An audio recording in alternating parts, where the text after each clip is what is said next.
This is FreshEd, a weekly podcast that makes complex ideas in educational research easily understood. I'm your host, Will Brem. Today, we continue our exploration of the Fourth Industrial Revolution and what it means for education. Last week, we looked at how datification is impacting the field of comparative education. Today, we look at teachers. What are the prospects and perils of the Fourth Industrial Revolution for teachers? In the West, formative assessment has really taken off in classrooms, and teachers are really aware of it, and I think more research informed on these kinds of developments. And it also buys into that kind of narrative, and it actually helps. I'm not against that per se, but if people then take it to the next level and starts replacing, like a narrative replacing teachers, and we don't need teachers anymore, or they're even better than teachers, then it becomes really problematic. My guest today is Jelmer Evers. Jelmer is a teacher, blogger, writer, and innovator. He teaches history at UniC in the Netherlands and works with Education International, the global federation of teacher unions. He was nominated for the Global Teacher Prize in 2012 and is known for his book called Flip the System. Technology in itself is not bad, but if you look at also how the Fourth Industrial Revolution is portrayed, what kind of people are pushing it, then definitely we're on the wrong track, I think. And although they talk about changing institutions, I don't see a lot of that happening at the moment. And you can also see, and that's where the teacher strikes in the United States are so instructive.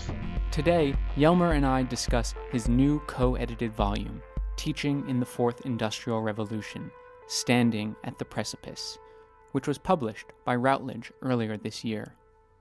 Jelmer Evers, welcome to FreshEd. Thank you. Glad to be here. Why does it seem like every other news article that I read lately mentions something about the Fourth Industrial Revolution? Yeah, I think you're right. That's also why we wrote the book.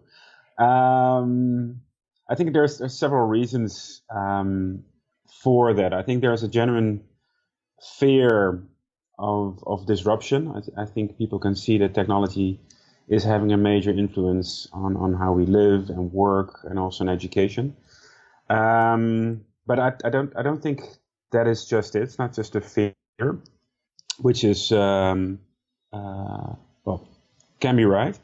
I think it also has to do with sort of like the sort of like techno optimism that is sort of like pervasive in the last 10, 15 years, or like the dominance of Silicon Valley, entrepreneurship, startup culture.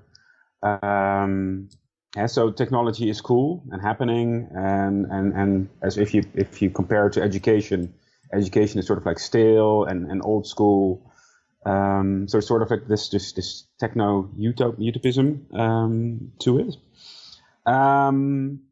I also think, at least from an educational point of view, the idea that technology will make this old progressive dream come true of personalized education. I mean, we've been having these discourses for at least 200 years. And if you look back at all these sort of like older thinking and books and articles on education, you can see the similar languages pop up. And now it has the name Fourth Industrial Revolution or personalized education to it. And I think the idea is, and there is this grain of truth in it, that it makes it more easier to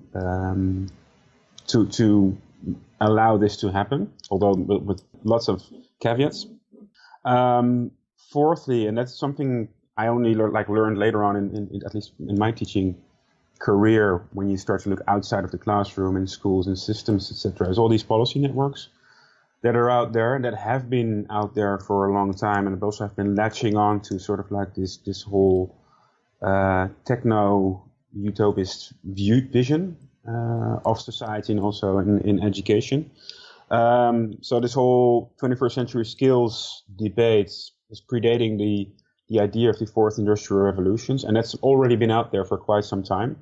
At least in the Netherlands, like early 2000s, we've been talking about this, and as a means also for politicians, but also for teachers to push for innovation in education. And now we have this sort of like more profound technological change, which I do think is there embedded into it, sort of like. And so that's why I think it has become stronger. There's the sense that there is something going on, and it makes it more easy for these narratives to, from whatever viewpoint you take, to look at education in that way. But for me as well, it's also part of this like bigger, longer neoliberal discourse that has been going on as well, and people have been latching onto it. So sort of like, it almost feels like Germ 2.0, like the global education reform movement by Pasi Sahlberg, he coined that. And now we're having sort of like these big tech companies pushing into that space as well, with teacher ambassadors, and you have the Google ambassadors and the Apple ambassadors, and it's a really powerful narrative. So both from an optimistic point of view, but also from a fear point of view. So that's why I think that's why it's there. So the fourth industrial revolution is about what? What is the revolution? Well, I think you have to also look at who coined the term. So it's Klaus Schwab from the World Economic Forum, the yearly gathering in Davos, mostly by CEOs and sort of like academic who buy into that stuff. And his book has been quite influential. He coined this term. So what's going on? And his idea is that there was a first industrial revolution, of course, like the steam engine. The second one, early 20th century, late 19th century, with electricity, oil, like mass production, like the whole birth of the Ford era and Taylorism. Then in the 60s, with the sort of like the birth of the digital age, like the more simple digital revolution, which of course has a major impact on our communications, our productivity, and now he's saying there's a fourth industrial revolution, and it's sort of like an exponential technology where different kinds of strands of technological innovation are now being combined and accelerated. And you have to think about like AI and robotics, nanotechnology, biotechnology, like quantum computing, those kind of things.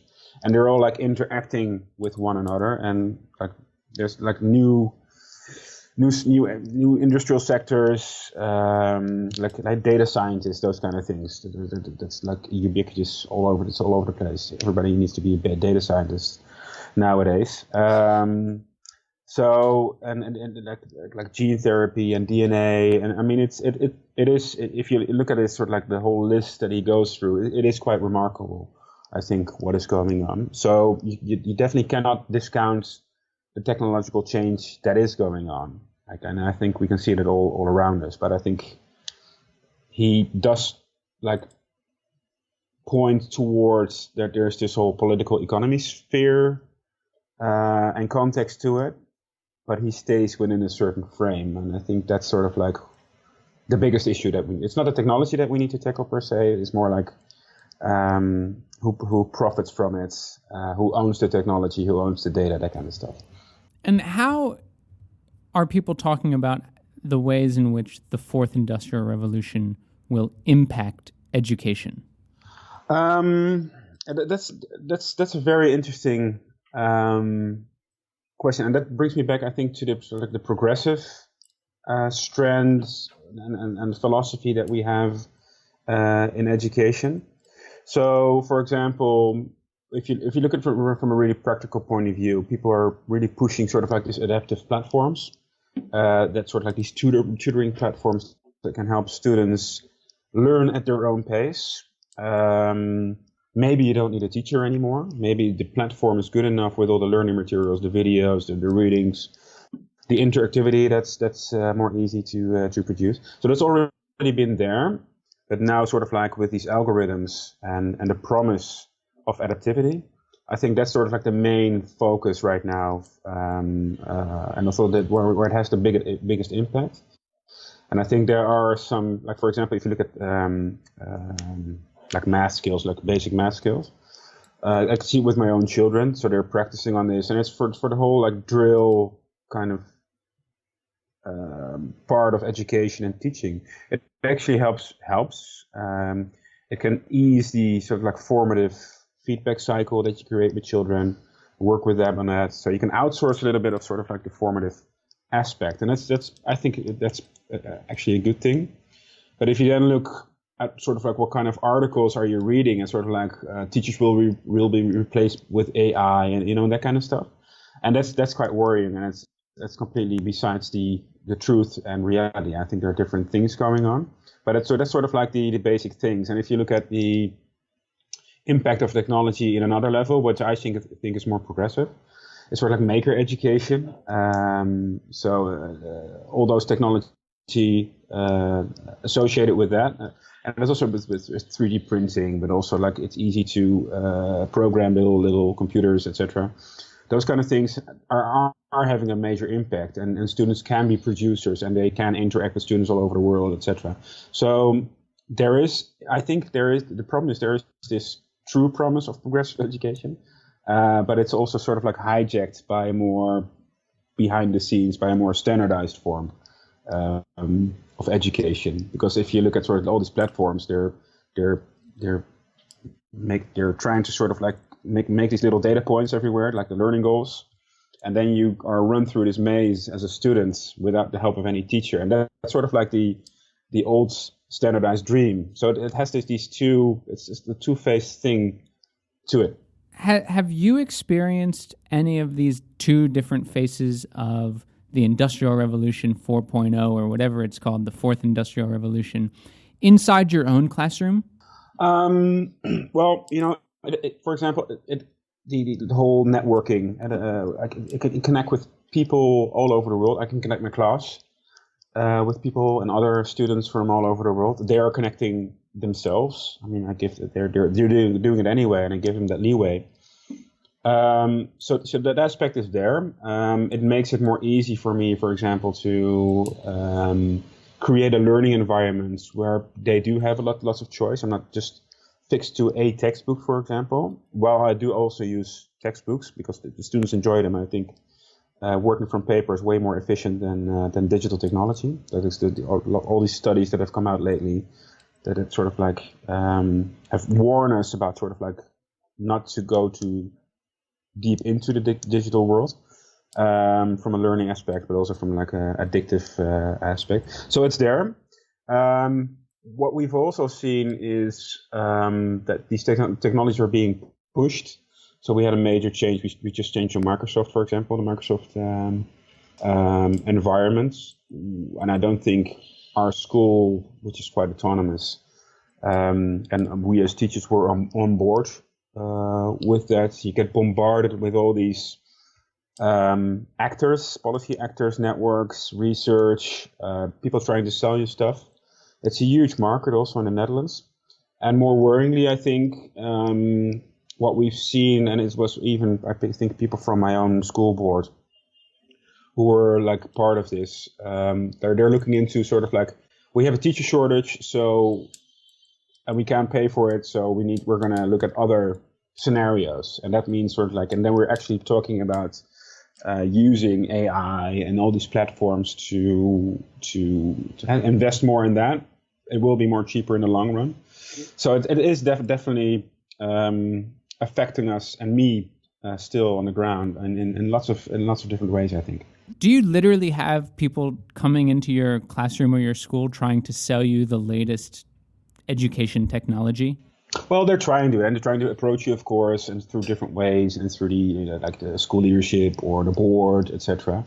And I'm usually approached quite often because I write these books and quite well known in the Netherlands. So that's sort of like also, hey, do you want to work with us? And we've got this product, etc. So that's definitely a thing. How does that work? Like, what's the economy there? Do they want to give you some sort of monetary kickback, or like, how does it work? No, that's never the case. That's the interesting part, and that's why I always say no. I mean, I'm happy to consult in any way as long as you pay me for it, and then usually the conversation stops. That's also very interesting. No, it's just we give you you can try out our product for free, and then would you write a little piece on it, or do you want to try it out and give us some feedback? So it's sort of like free labor kind of thing. So I always say no to that. whilst I do think there are interesting things out there that definitely help me in my teaching, but it's definitely a big thing, and you can see the major publishers moving from textbooks towards, they're all trying to create this platform and sort of like trying to create a monopoly, and like the major book distributor. You can see that they're really changing their course into a sort of like a platform kind of way, and they're actually so big that they might have a chance for that in the Netherlands. What is a platform, by the way? It's like it's sort of like where content is almost free, but where you want to be where the interaction is, where you can gather data and sell that data, and so that's sort of like if you look at sort of like Uber and all these other, and Airbnb, etc. So they don't own anything anymore. So they don't own the books anymore. They might not even own the content anymore. But as long as you have enough people on a platform and it gathers data, so that's a revenue stream, a huge revenue stream. That's what Facebook and Twitter, etc. are also doing. And if you have all these learning interactions, then you've got all these data points. You can have all these correlations, and then you can sell this as, look, we know that this works. They don't really know what works because it's just a correlation, but they're selling a sort of like this model of learning, whilst we still don't know a lot about learning. So that's sort of like if you can occupy that space, and a lot of people are trying to do that.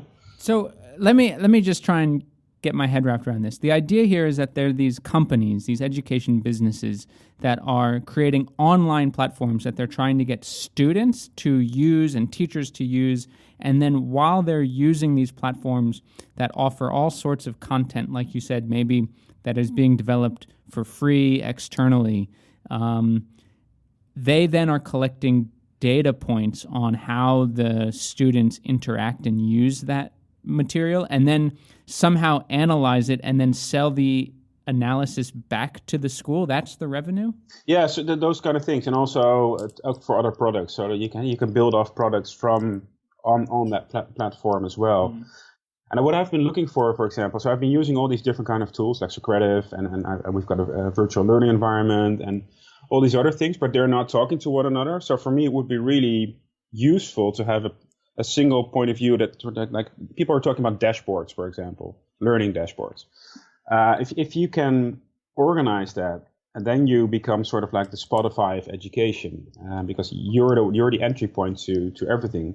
So you can ask revenue from the people that are providing the apps. You can ask for like a small fee from the schools and the students. You can sell your data to other companies again. So this is sort of like how people learn. So that's sort of like that's what a lot of companies are trying to do around the world at the moment, even in the developing world. And these sort of companies are, they're obviously working inside public schools as well. Is that correct? Yeah, so we have a little bit more of a different system in the Netherlands. It's completely privatized, non-profit, but that's more from a historical point of view. So it has to do with that religious education was funded just like public education, and in the whole neoliberal reforms at the end of the 90s, early 2000s, every school was privatized.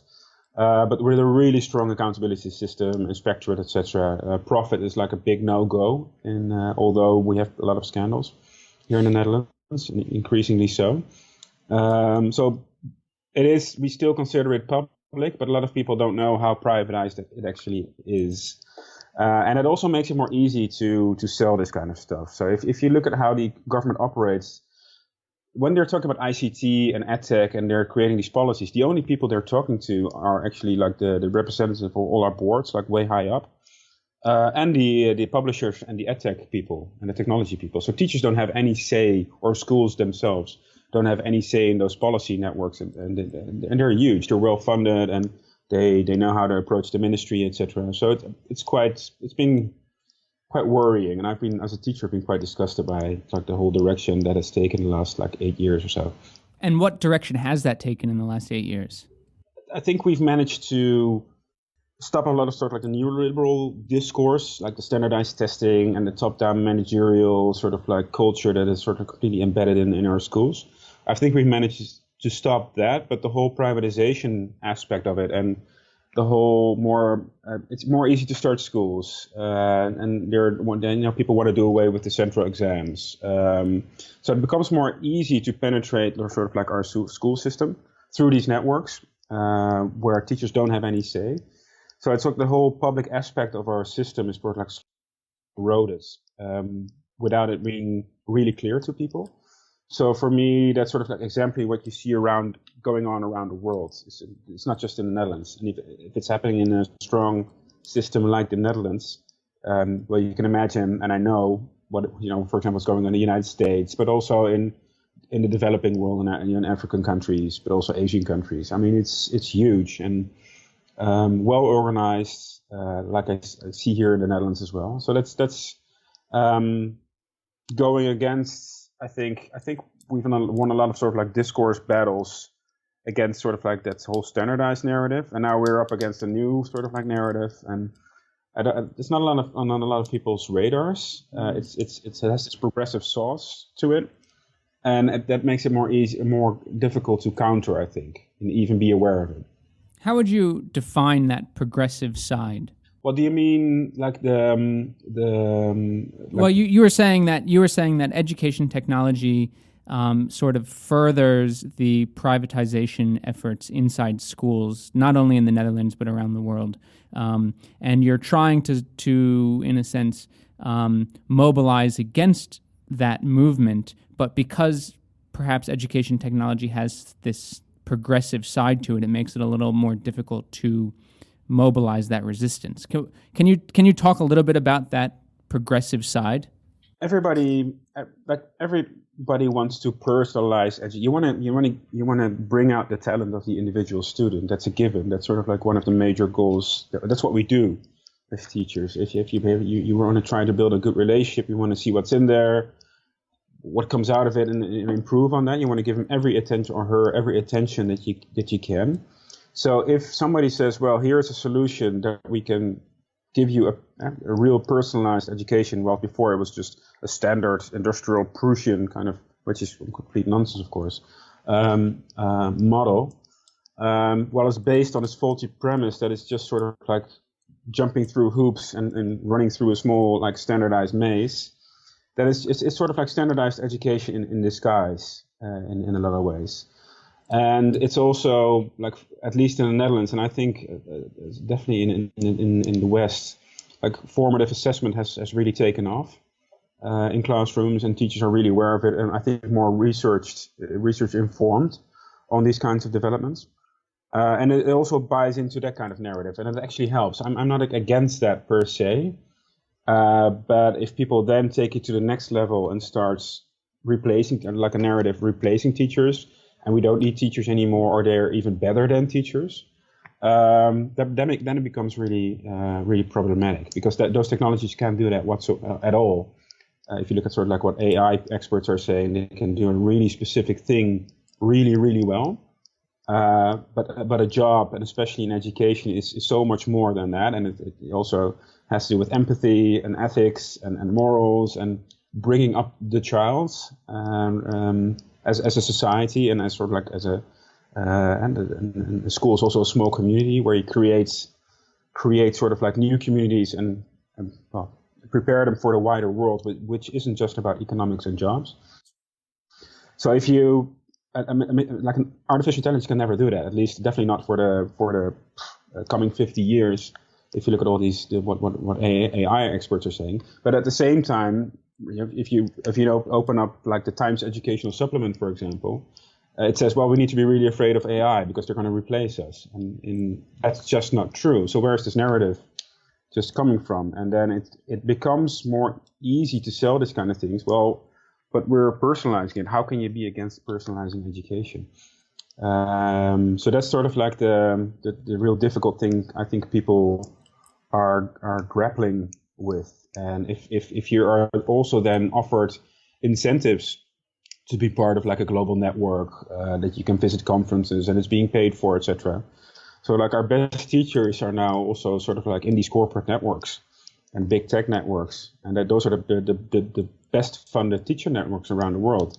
And they're having these they're now having a corporate identity instead of a professional identity. So that's, those are the dynamics that are going on under the heading of personalized education. It seems slightly analogous to the way in which medical or pharmaceutical companies sort of engage with the medical profession. Yeah, I think there's definitely, and I hadn't really thought about it that way yet. Also, I'll have to pursue that as well. I definitely think that's the case, and I've got a few of my friends are general practitioners, and they definitely have an issue with it. And I know there's a whole internal debate, like from a professional point of view, but then there are lots of people who are buying into the system because it gives them opportunities, it gives them a platform, and it's the same kind of dynamics. And the problem is like the people who are like fighting for public education are always underfunded, less networked. We're not at Davos, so to speak. So and you wanna get your voice out. And actually, a lot of people are doing good work, and some of the lesson plans that they're talking about and pushing out, and like they're really valuable. But if they're part of this bigger discourse, and I read there was a series in the New York Times about these networks, how Google and Microsoft and Apple are opening up the schools to sell their products. I don't think we as a profession we have had a real genuine discussion about this. And it also becomes because we're quite a weak profession, I think, in a lot of sense. So we don't have lots of standards. Professional bodies, unions have been focusing on bread and butter issues, and they should be way, way wider than they do now. So there's so many things that we still need to organize around and do, and we need to do it globally. I think it is a global discussion because these operators are all operating on a global level. So you can never do it on a national level or just on a national level. So yeah, that's sort of like there are so many things that you need to be involved in, and if you're then as a teacher being, for example, being educated as just focusing on pedagogy and just focusing on the classroom, and you're not sort of like brought into this wider discussion, it makes it really hard for people to resist. And that's also what happened, I think, in the 90s and in the 2000s, where teachers were really being pushed back into the classroom and just sort of like you have to do what you're told. So this whole history that we've had, at least in the 80s and 70s and 60s, a more critical pedagogy, but also like a really strong profession, that's also has been undermined. So that sort of makes it really hard to fight back, I think, on these issues. And so what can teachers do? I mean, if they had, say, a stronger profession or more professionalized, like you were saying, in these global networks, teachers still need to be very literate in all of this new technology and have a voice at the table, in a sense, on how it can be incorporated. So, in a sense, how do teachers, in your perspective, sort of resist or engage with this large network of education businesses that are, in a sense, spearheading this fourth industrial revolution? Mm-hmm. Well, the first thing is, I think there's the idea of a network teacher is really powerful. So they're actually tapping into something that is really worthwhile. I think also if you look at sort of like professional development and why teachers stay in the classroom, that this networking aspect and collaborative learning is extremely powerful. It's probably one of the best ways to retain teachers as well, but also for us to become better as a profession. So I think what we need to do is sort of like try to find ways to support those networks. But then also when we start talking about pedagogy and what is good pedagogy, educational technology, formative assessment, we also start to sort of like push in these narratives. What education is for, what are all these actors involved in education, what kind of role are you taking? So the networks are already there, and there's really powerful networks here in the Netherlands, but globally.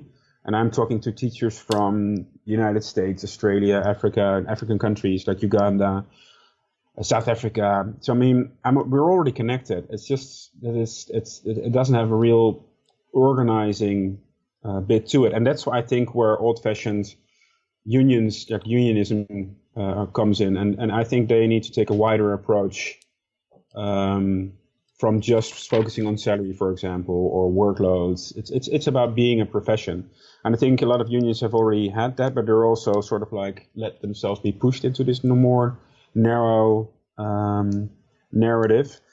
But just focusing on grassroots networks is not good enough. If you look at sort of like the failed revolutions in the Middle East, the Occupy movement, etc. So if there's no powerful political, organized, funded movement, combined with this sort of like more grassroots network, social media kind of activism, if you can combine those things, I think you have a really, really good chance of sort of like changing the narrative. And our own sort of like what we've learned here, at least in the Netherlands, if you have a powerful narrative, and if you can influence the general public, you can turn those things around. So we moved away from standardized testing. And I think there's just a new sort of like powerful grassroots movement. It's a Facebook group that popped up, and they were sort of like the catalyst for a national strike. And you've seen those things pop up in the United States as well. So they've even become sort of like the core of the resistance, like in the red states, red for ed. So I think everything is there already. I think, but we need to be more conscious of this. And I think it also starts with being in teacher education. I don't think I was sort of educated enough of being that I was part of a profession and being proud of being part of the profession. And what does it mean to go beyond your classroom? And that's something that we need to take up as well. It starts with the people entering into our profession and taking this more holistic approach. And I think everything. So I'm quite optimistic actually that we can achieve change, sort of like flipping the system. That's what we call it, and putting teachers at the center of it.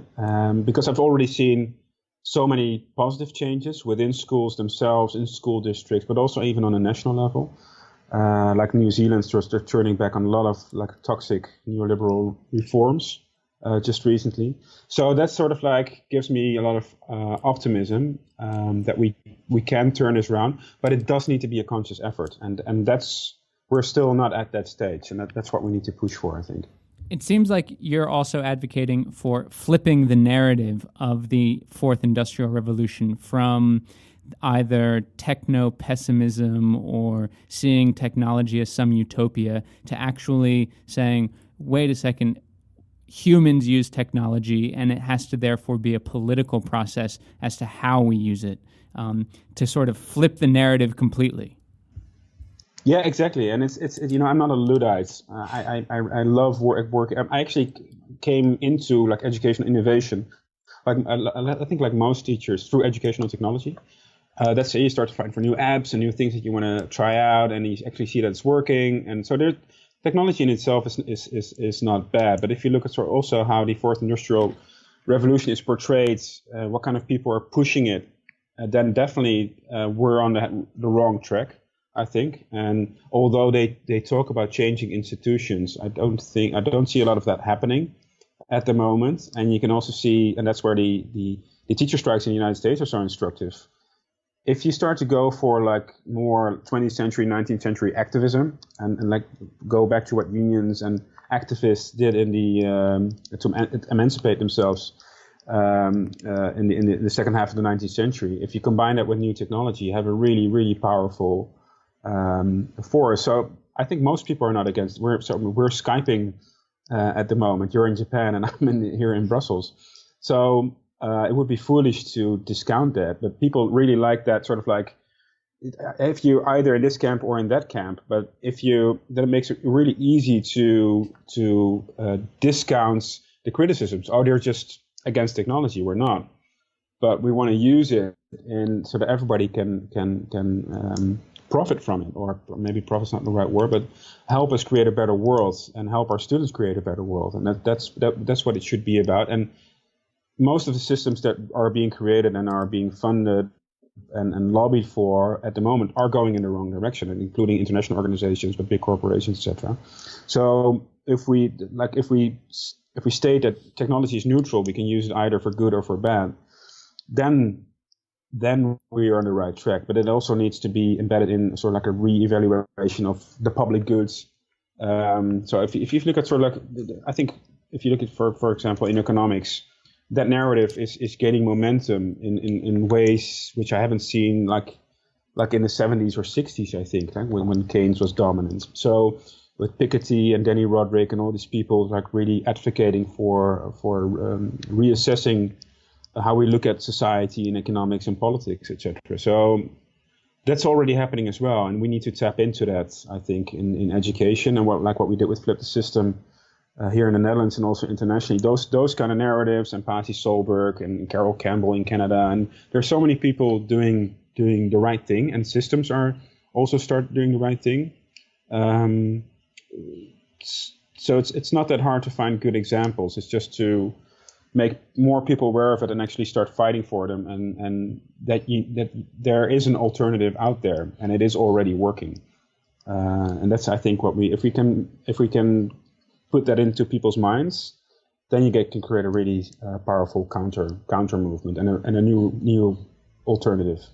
Well, Jelmer Evers, thank you so much for joining FreshEd. It really was a pleasure to talk today. Yeah, I've really enjoyed it. And lots to think about again. So thank you. Jelmer Evers is a teacher, blogger, writer, and innovator. His latest co-edited volume is called Teaching in the Fourth Industrial Revolution, Standing at the Precipice. Please note that opinions expressed on FreshEd are solely those of the host or the guest interviewed. If you've liked what you've heard today, please rate us on iTunes. It really does help. FreshEd is made possible through listener donations. Please consider becoming a member of FreshEd by visiting freshedpodcast.com/support. FreshEd's producers are Sherry Yang, Yuval Devere, Hong Zong, and Lushik Waba. Aggie Hu is FreshEd's social media coordinator, and original music for FreshEd was created by Digital Primate. Thanks for listening. I'm Will Brem, and I'll be back next week.